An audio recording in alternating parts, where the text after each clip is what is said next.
علیہ وسلم نے فرمایا جمعے کا دن قیامت کی نشانی ہے. قیامت کا دن جس دن قائم ہوگا جمعہ ہی ہوگا. آج جمعہ تفریح کا دن ہے, آج جمعہ جوئے کا دن ہے, آج جمعہ شراب پینے کا دن ہے, آج جمعہ کھیل تماشا بے حیائی بدماشی کا دن لوگوں نے بنا لیا. ایک ہمارا ماحول ہے, آپ ذرا توجہ فرمائیں. جمعے کے دن فلموں میں رش ہے, جمعے کے دن سینما کے ٹکٹ کا رش ہے, جمعے کے دن VCR بہت زیادہ چلتے ہیں, جمعے کے دن ٹیلی ویژن پہ بڑا رش ہوتا ہے, جمعے کے دن بدماشی ہے, جوا ہے, بے حیائی, زیادہ سے زیادہ بے حیائی جمعے کے دن ہوتی ہے. حالانکہ حضور کریم صلی اللہ علیہ وسلم نے فرمایا جمعے کے دن ایک گھڑی ایسی آتی ہے جو مانگو وہی ملتا ہے. جس حال میں کچھ کوئی مشغول ہوگا وہی اس کی زندگی کا مستقل ذریعہ بن جائے گا. کون سمجھائے تمہیں کس کے اندر طاقت اور جرت ہے کہ قوم کے دھارا پھیر سکے اور قوم کے رخ کو پھیر سکے؟ کون پھیر سکتا ہے؟ اس لیے قرآن کریم نے بار بار للکارا اور فرمایا افلم یہد لہم کم اہلکنا قبلہم من القرون. اکڑنے والوں, بدماشی کرنے والوں, بے غیرت کمینوں, باداؤ, جب میرا قہر جوش میں آئے گا پھر ایک دو کو نہیں, پھر بستی کی بستی, ملک کے ملک اجاڑ کے رکھ دوں گا. افلم یہد لہم کم اہلکنا قبلہم من القرون.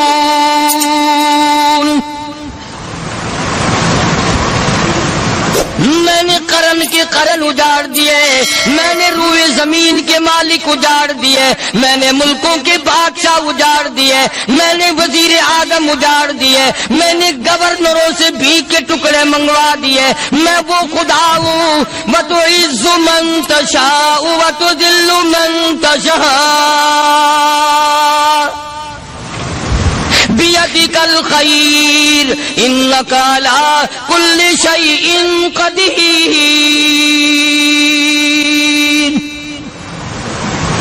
سارا نظام میرے ہاتھ میں ہے. تبارک الذی بیدہ الملک.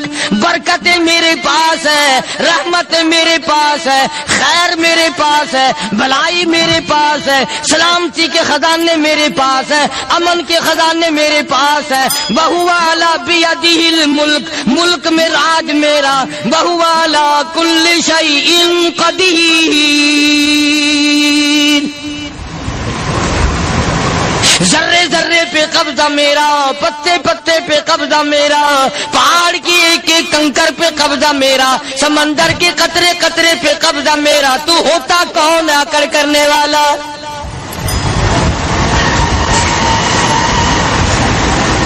غور نہیں کرتے, سوچتے نہیں ہیں کہ کلام الہی ہمیں کیا بتانا چاہتا ہے.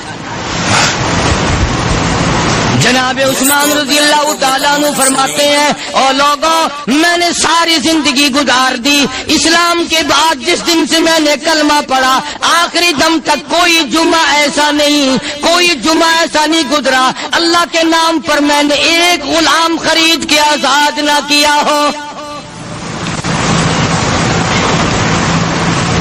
پہلے لوگ بھی جمعے کے دن درود پاک کی کثرت کرتے تھے, خیرات کیا کرتے تھے کہ 8 دن کا کفارہ ہو جائے,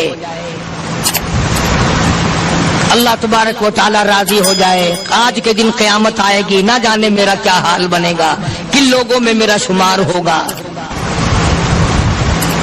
مدنی کریم صلی اللہ تعالی علیہ وسلم کا دربار لگا ہوا ہے, مجلس ہے آقا مدنی صلی اللہ علیہ وسلم کی. وہ کتنے مقدروں والے جوان تھے جو اپنے محبوب صلی اللہ علیہ وسلم کی مجلس میں بیٹھتے تھے. وہ کتنے خوش بخت اور خوش نصیبے والے لوگ تھے جو اپنے آقا کے سامنے بیٹھتے تھے.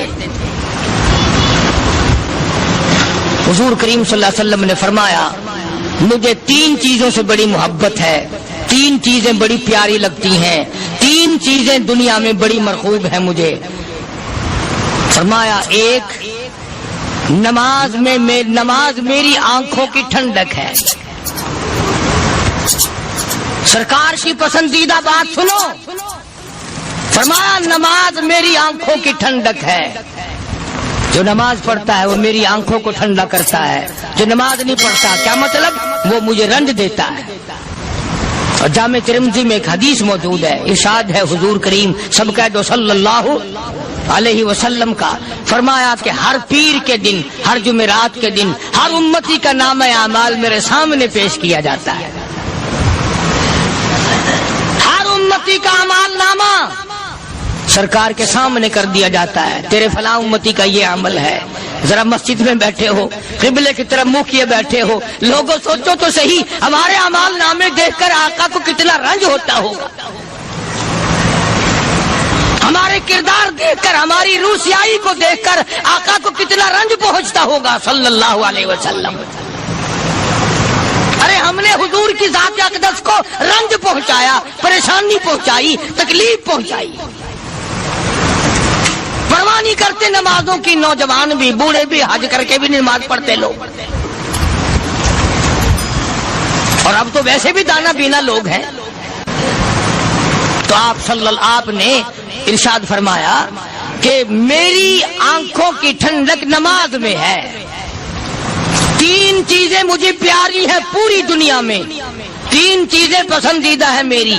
سب سے پہلی فرمایا نماز میری آنکھوں کی ٹھنڈک ہے، قرۃ عینی فی الصلاۃ او کما قال النبی صلی اللہ علیہ وسلم، فرمایا جس آدمی، جس امتی کا یہ دل کرے کہ میں نبی کی آنکھ ٹھنڈی ہو، اسے چاہیے کہ نماز پابندی سے پڑھے۔ دوسرا فرمایا وفادار عورت مجھے بڑی پسند ہے، حضور کریم صلی اللہ علیہ وسلم نے فرمایا وفادار عورت، ہائے ہائے ہماری ماؤں سے زیادہ وفادار کون ہوں گی؟ جناب عائشہ صدیقہ رضی اللہ تعالیٰ عنہ فرماتی ہیں کالی کملی والے کے گھر میں 3 مہینے چولہے میں آگ نہیں جلتی تھی،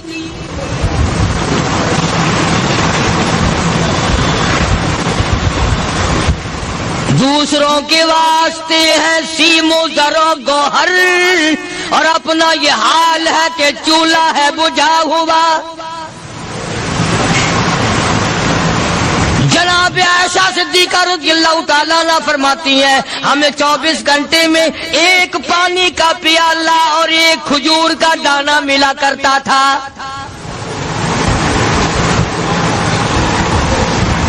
کبھی اپنی ماہوں کی خوراک تو دیکھو، خرچہ تو دیکھو، اور اگلی بات سنو تو حیران ہو جاؤ۔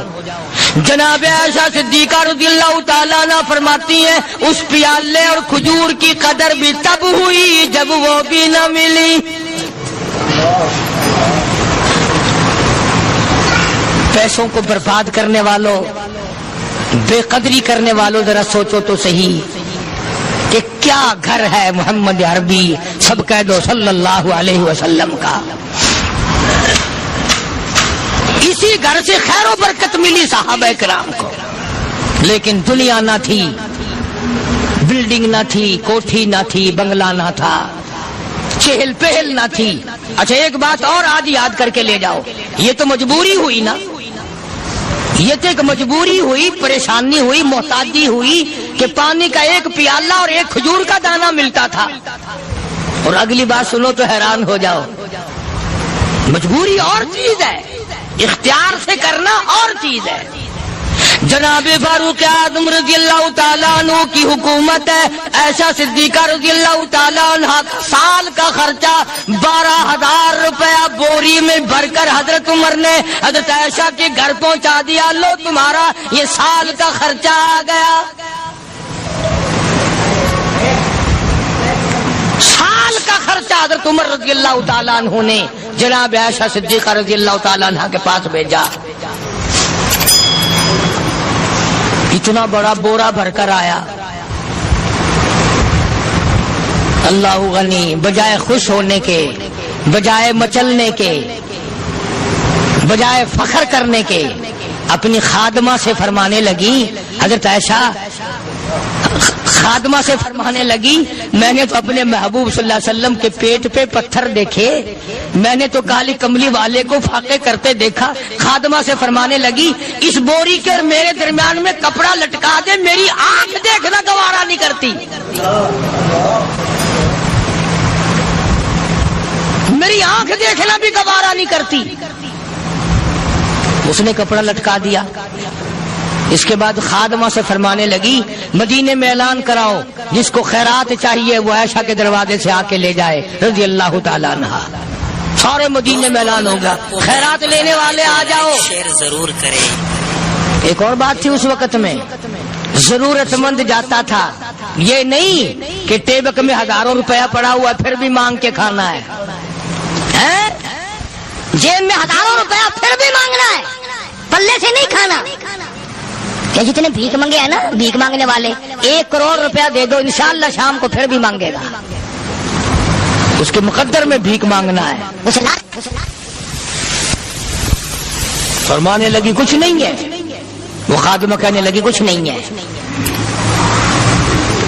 اب وہ خادمہ کہنے لگی کہ اگر 1 ٹکے کا گوشت منگوا لیتی تو تم بھی اپنا روزہ کھول لیتی، گوشت سے میں بھی کھا لیتی۔ کیا جواب دیا اما عائشہ صدیقہ رضی اللہ تعالیٰ عنہ نے؟ فرمانے لگی، اب تانا دینے سے کیا فائدہ، تو نے اس وقت یاد کیوں نہیں دلایا؟ اس لیے میں نے یہ واقعہ سنا دیا کہ پہلی بات سن کر کے تو آپ لوگوں کے دل میں بھی یہ بات آئی ہے نا کہ جی مجبوری ہے، چوری تو وہ کرنے سے رہی بیچاری، پریشانی جو ہوئی، غربت جو ہوئی، تنگی جو ہوئی، چلو پانی کا پیالے پہ گزر کیا۔ اور نہیں، یہ حضرات اختیاری بھی فاقہ کرتے تھے۔ اب 12,000 آیا اور افطار کرنے کے لیے چھچوا رہے، کھجور بھی نہیں۔ اور ہم تو خدا جانے کب کب تک کا انتظام سوچتے ہیں، پوتے پوتیوں تک کا انتظام جب تک نہ کر لیں اور اولاد در اولاد تک کا انتظام نہ کر دیں، اس وقت تک ہماری تسلی تو ہوتی نہیں۔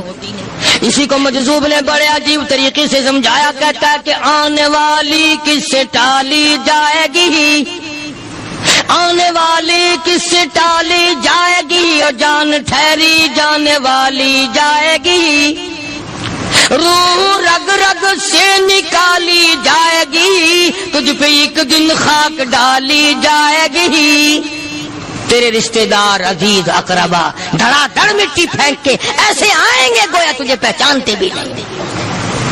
بڑی بڑی عجیب باتیں کہی مجذوب علیہ رحمت نے، اللہ کی رحمت نازل ہو اس کی قبر مبارک پہ، آمین کا۔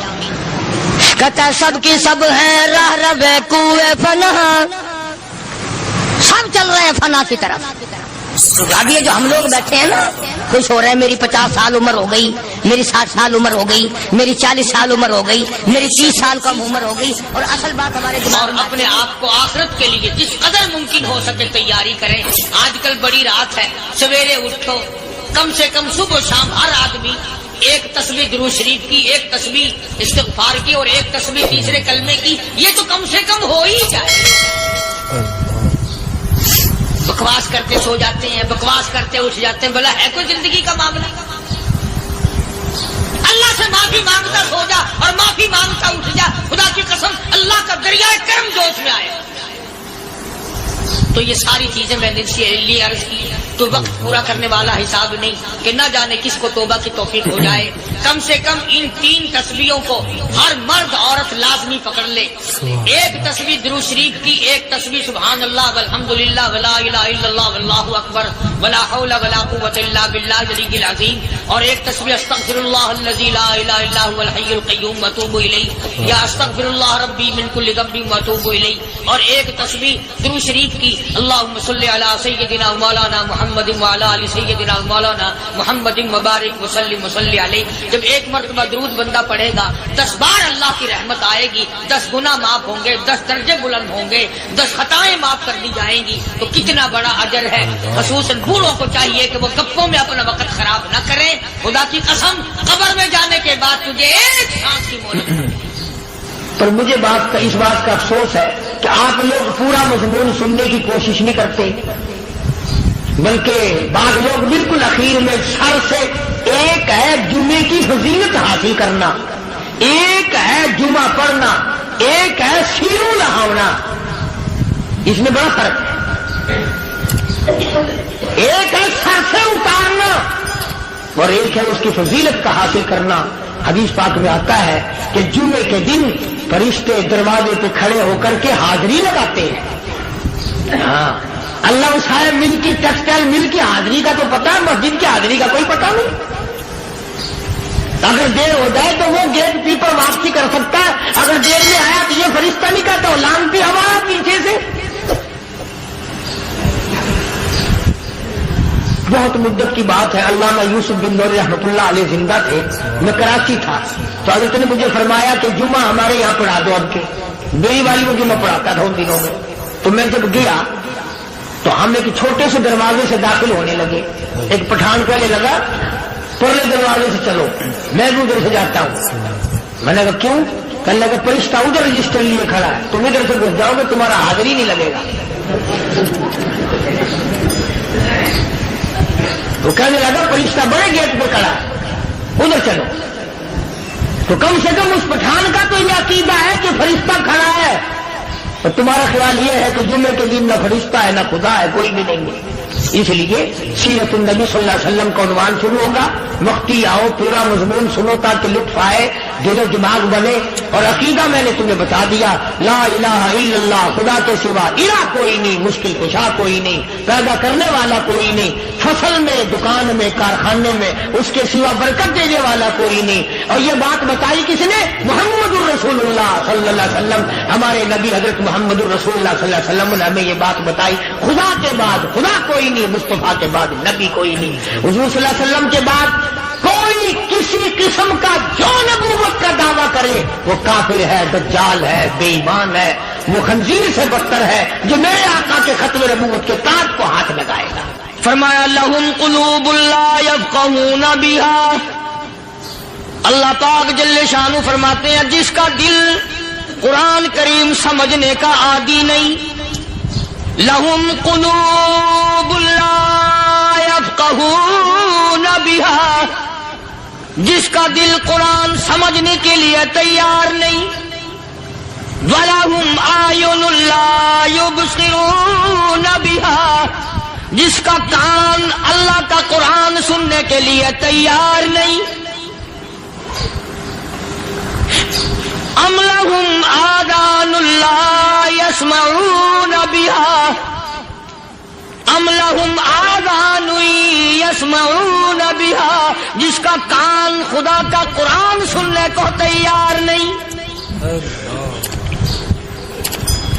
خدائی فیصلہ سنو، اللہ کے قرآن کا فیصلہ سنو، اللہ کے کلام کا فیصلہ سنو، جس کا کان میرا کلام سننے کے لیے تیار نہیں، جس کو میرا قرآن سن کے مزہ نہیں آتا، جس کو میرا کلام سن کے حلاوت نہیں آتی، جس کو میرا کلام سن کے لذت نہیں آتی، جس کی روح تازی نہیں ہوتی، جس کو لطف نہیں آتا، جس کو کیف نہیں آتا، جس کو سرور نہیں آتا، جو میرا قرآن سننے کو تیار نہیں، جو میرا قرآن آنکھوں سے دیکھنے کو تیار نہیں، جو میرا قرآن سننے سمجھنے کے لیے تیار نہیں، آؤ پھر خدائی فیصلہ سنو۔ فرمایا اولئک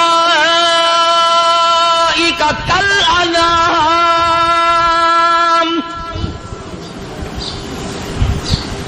میرا فیصلہ نہیں، کسی پارٹی کا فیصلہ نہیں، کسی فرقے کا نہیں، کسی طبقے کا نہیں، کسی جماعت کا نہیں، فرمایا اولئک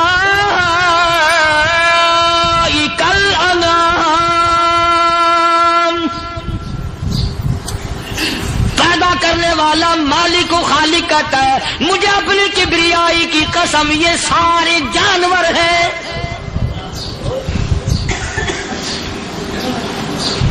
یہ سارے کے سارے جانور ہیں، یہ درندے ہیں جو ایک دوسرے کو چیر پاڑ کر کھاتے ہیں، یہ درندے ہیں جو ایک دوسرے کا خون پیتے ہیں، فرمایا بل ہم اضل، جانوروں سے بھی بدتر۔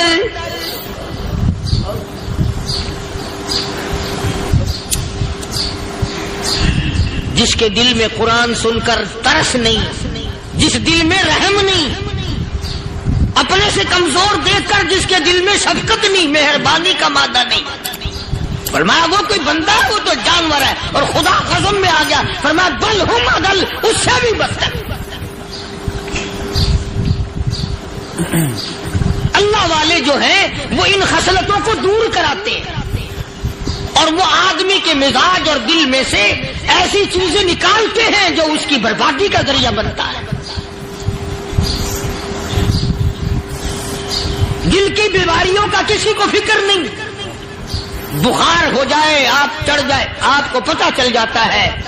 نزلہ ہو جائے، آپ کو پتہ چل جاتا ہے. کھانسی ہو جائے، پتہ چل جاتا ہے. دل کی بیماریوں کا کیا پتہ چلے؟ صحابہ کرام رضوان اللہ تعالی علیہ مجمعین کی جماعت کے اللہ پاک کے محبوب حضرت محمد الرسول اللہ صلی اللہ تعالی علیہ وسلم نے دلوں کی صفائی کی.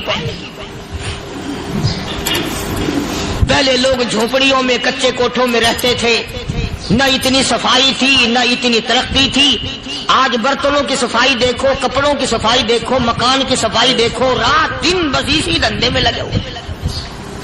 سارا دن برتن دھونے سے فرصت نہیں، سارا دن کپڑوں کے بناؤ اور سوار میں فرصت نہیں.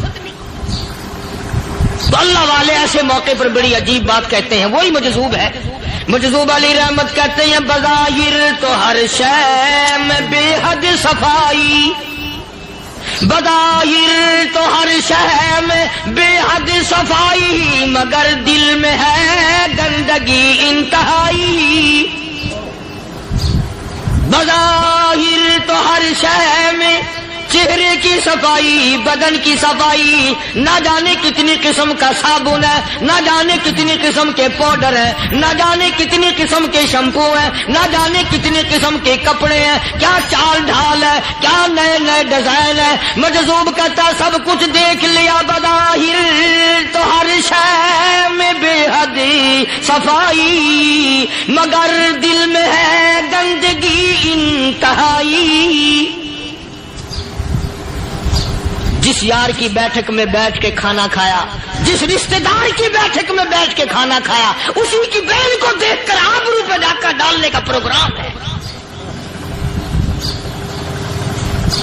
جس دوست کے گھر میں بیٹھ کے کھانا کھایا، اسی دوست کی بیوی کی عزت لوٹنے کا پروگرام ہے. پرانے زمانے میں اب بھی دلی جیسے شہر میں اگر دعوت کی جاتی ہے تو وہاں ایک تشتری میں نمک آتا ہے سب سے پہلے. عرب میں بھی دستور تھا پرانے زمانے میں، اگر کوئی دعوت کرتا، کوئی تقریب کرتا، سب سے پہلے نمک آتا تھا. ایک ایک انگلی ہر شخص نمک چاٹتا تھا. کیا مطلب؟ جس نے نمک چاٹ لیا اب وہ نمک حرامی نہیں بنے گا. اس گھر میں چوری کرنا، اس گھر کی آبرو کا غلط تصور لانا، اس گھر کے مال میں خیانت کرنا وہ حرام سمجھتا تھا جس گھر کا میں نے نمک چکھ لیا. اور مسلمانوں کی بات نہیں، ہندوؤں کی بھی یہ باتیں تھیں. مولانا محمد علی صاحب جلندری سب قید رحمت اللہ علیہ فرمایا کرتے تھے کہ ایک سکھ تھا بہت بڑا ڈاکو. مسلمان اور ہندو مل کر اس کو ساتھ ملا کر کے لے گئے کہ یہاں اس گاؤں میں اس پنڈ میں ڈاکہ ڈالے. سفر کر کے گئے، تکلیف اٹھا کے گئے. اس سکھ ڈاکو نے پوچھ لیا کہ یہ کون سا گاؤں ہے کہ یہ فلانا ہے. اچھا سارے کے سارے یہ تلاش کرو، یہ سوچ بچار کرو، اپنے پنڈ کی، اپنے علاقے کی، کسی مسلمان کی، کسی ہندو کی، کسی سکھ کی، کسی چوڑے چمار کی اس گاؤں میں لڑکی تو نہیں؟ ہمارے یہاں سے کوئی لڑکی تو شادی ہو کے یہاں نہیں آئی ہوئی. ان ساروں میں سے کہنے لگا کہ ہمارے بھنگی کی لڑکی جمادار کی یہاں آئی ہوئی ہے. کہنے لگا واپس چلو، بیٹی بیٹی ہے چاہے بھنگی کی ہو یا نواب کی ہو. ارے کل بیٹی کا ڈولا دیا تھا کہ ڈاکہ ڈالیں گے، شرم نہیں آئے گی؟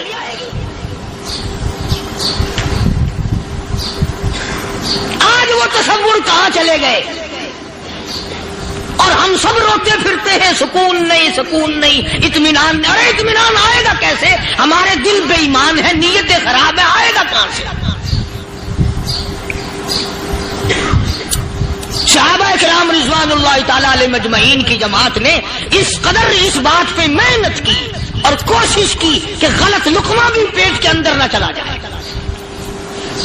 چنانچہ میں اعلان کہتا ہوں 1,29,000 صحابہ کرام کالی کملی والے کے دیوانے اور پروانے، حضور کے یار جانثار، حضور کے ساتھ فاقہ کھانے والے، فاقوں مرنے والے، پتھر کھانے والے، اپنے بچوں کے ٹکڑے ہوتے ہوئے دیکھ کر لا الہ الا اللہ محمد الرسول اللہ کی صدا بلند کرنے والے صحابہ کرام کا یہ حال تھا۔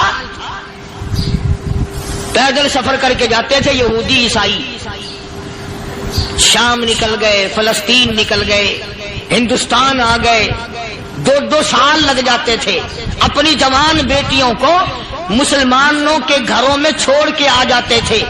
کبھی نگاہ نبوت نے جن کو رنگ دیا تھا، کبھی کسی صحابی پہ ذرہ برابر الزام نہیں لگا۔ ان یہودیوں کا، ان عیسائیوں کا یہ عقیدہ تھا کہ محمد صلی اللہ علیہ وسلم کے جو غلام ہیں، ان کی نگاہ بھی پاک ہے، ان کے دل بھی پاک ہیں، ان کے ارادے بھی پاک ہیں، ان کے ہاتھ بھی پاک ہیں۔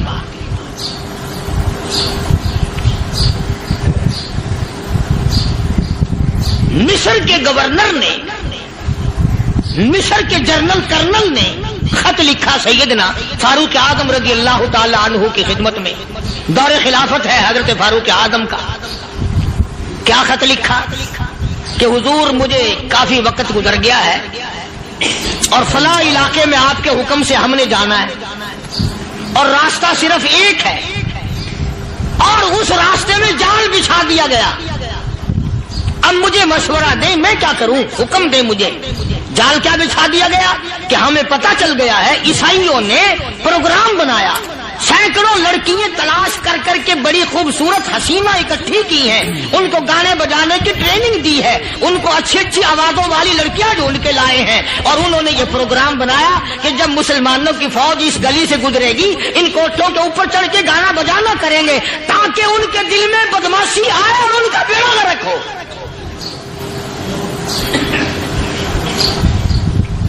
کبھی کافر کا یہ عقیدہ تھا کہ مسلمان کا دل بگڑا تو یہ گیا، اس کی نیت میں خرابی آئی اور یہ تباہ ہوا۔ جناب فاروق اعظم رضی اللہ تعالیٰ عنہ نے اسے یہ خط نہیں لکھا کہ تو قرآن پڑھا کر، تو نفل پڑھا کر۔ امیر المومنین خلیفۃ المسلمین سیدنا فاروق اعظم رضی اللہ تعالیٰ عنہ نے اپنے جنرل کرنل کو خط لکھا کہ اس میں لمبی چوڑی فکر کی کوئی بات نہیں، اس میں کوئی پریشانی والی بات نہیں، کوئی سوچ و بچار والی بات نہیں، سارے تیری فوج میں، تیری کمان میں مسلمان ہیں، سب کو اکٹھا کر لے، ساروں کو اکٹھا کر کے قرآن کریم کے سورت نور کی 2 آیتیں سنا دے۔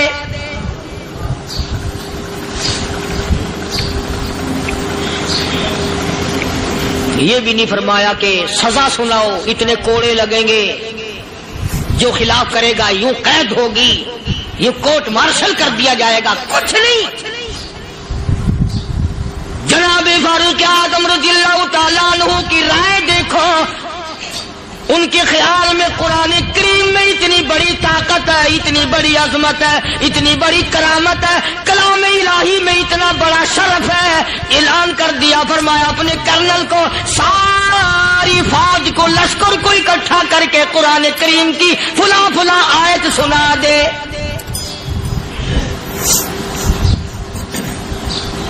اور اس کے بعد بے دھڑک فوج کو، لشکر کو اسی راستے سے گزار کے لے جا، بے دھڑک لے جا۔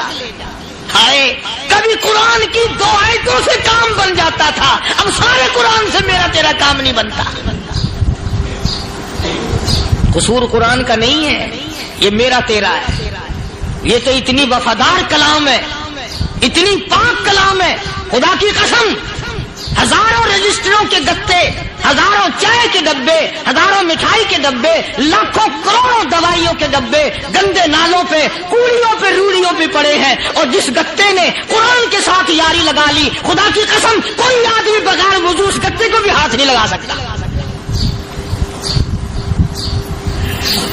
ہزاروں نہیں، لاکھوں کپڑے مارکیٹ میں پڑے، پر جس کپڑے نے قرآن سے یاری لگا لی، جو کپڑا جسدان بن کر قرآن پہ چڑھ گیا، لوگ اس کو بھی چومتے ہیں اور چومنا چاہیے۔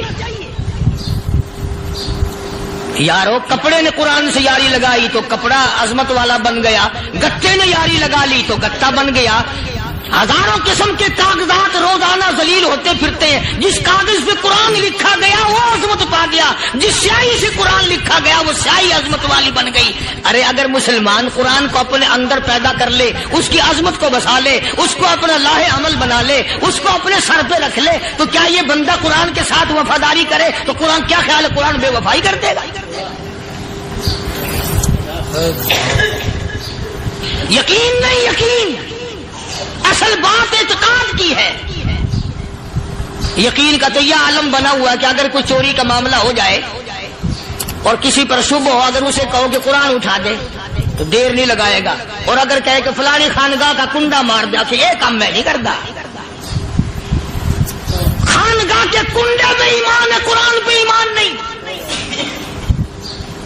اس پر یقین ہے کہ پیر اندھا کر دے گا, اور یہاں یقین نہیں کہ جس خدا نے پیدا کیا اگر میں نے جھوٹا قرآن اٹھایا تو وہ برباد کر دے گا.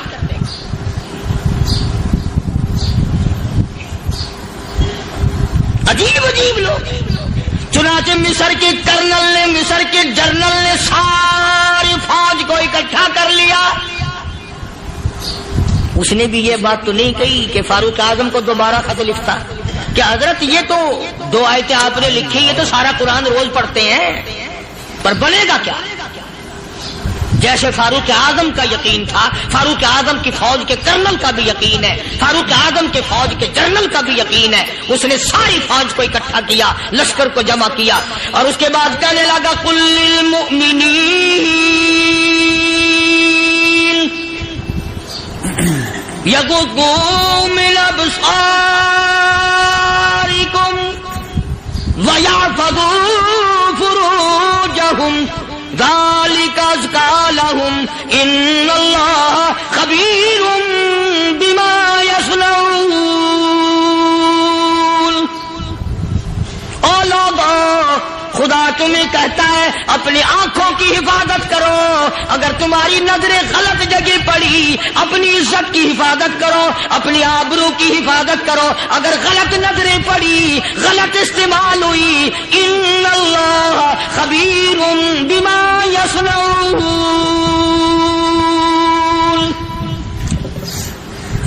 اللہ پاک تمہارے ساتھ ساتھ ہے, وہ ہر چیز کو دیکھتا جائے گا, وہ ہر چیز تمہاری دیکھے گا. چنانچہ تاریخ شاہد ہے, ابن حشام نے لکھا ہے, ابن خلدون نے لکھا ہے, اور کئی مورخین نے لکھا ہے کہ جب مسلمان جنرل نے, مسلمان کرنل نے اپنی فوج کو قرآن کی 2 آیتیں سنائی اور اس کے بعد حکم دیا چلو, تمام کا تمام لشکر چل رہا ہے. ادھر ڈھول بجا, دھماکے بجے, گانا شروع ہوا, گانا بجانا شروع ہوا, ساری فوج نکل گئی, سارا لشکر چلا گیا. لڑکیوں نے دیکھا کہ یہ تو ختم ہو گئے, نیچے آواز دے کے کہنے لگی اور جانے والوں یہ ساری فوج کئی اندھوں کی فوج تو نہیں.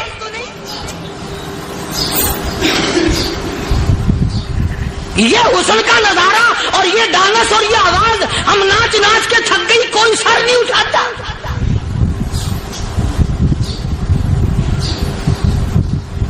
اور آج دیکھ لیں آپ, ہر گھر کے اوپر وہ لگا ہوا ہے ایریل, لعنت کا ایریل لگا ہوا ہے, لعنت کا ایریل. حاجیو تم کیا کہتے ہو کہ ہمارے گھر کا اس میں کیا بگڑے گا؟ خدا کی قسم وہ بگڑتا ہے, وہ دیمک لگتی ہے, وہ تباہی پھرتی ہے, تمہیں پتہ بھی نہیں چلتا.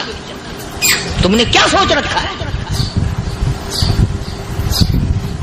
مسلمان کرنل کے حکم پہ ساری فوج نکل گئی. ناچنے والی گانے والی لڑکیاں عیسائیوں کی حیران ہیں. کیا ہوا؟ لاکھوں کی تعداد میں فوج گزر گئی, کوئی نگاہ اٹھا کے نہیں دیکھتا. ایک مسلمان سپاہی گزرتا گزرتا نیچی نظریں کیے کیے کہنے لگا سر کیسے اٹھائے, نگاہ کیسے کوئی اٹھائے گا؟ یہ سارے کے سارے اللہ کا قرآن سن کر آئے ہیں.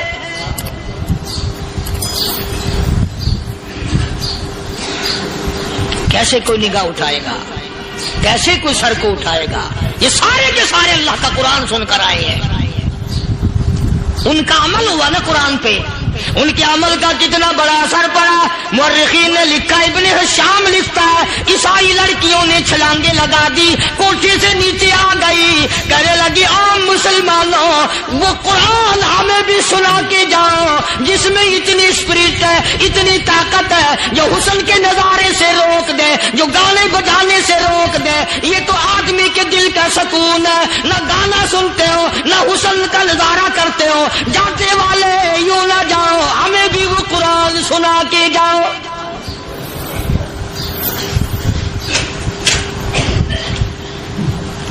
اس قرآن میں کتنی بڑی طاقت ہے, وہ کتنی عظمت ہوگی اس میں, اس کلام میں کتنی برکت ہوگی, جس کلام میں یہ تاثیر ہے کہ وہ ایسی ایسی چیزوں سے روک دیتا ہے. چنانچہ ایک مسلمان سپاہی چلتا بھی جاتا ہے اور کہنے لگا وَقُلْ لِلْمُؤْمِنِينَ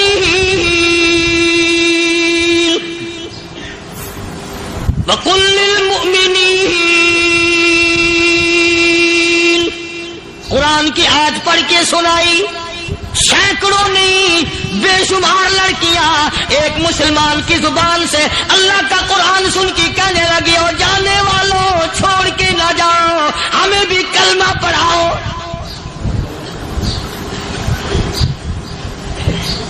جتنی بھی وہ ناچنے گانے والی تھی تمام کے تمام کلمہ پڑھ کر مسلمان بن گئی. اور مورخین نے لکھا ہے آخری دم تک قرآن کی شیدائی اور دیوانی بن کے گزری ہیں. پھر وہ لڑکیاں جو رات دن حسن و جمال کا پیکر بنی رہتی تھی, علماء نے لکھا ہے جب موت آئی ایک ایک کے بدن میں کپڑے لباس میں موت آئی تو 50-50 ٹاکی لگی ہوئی تھی.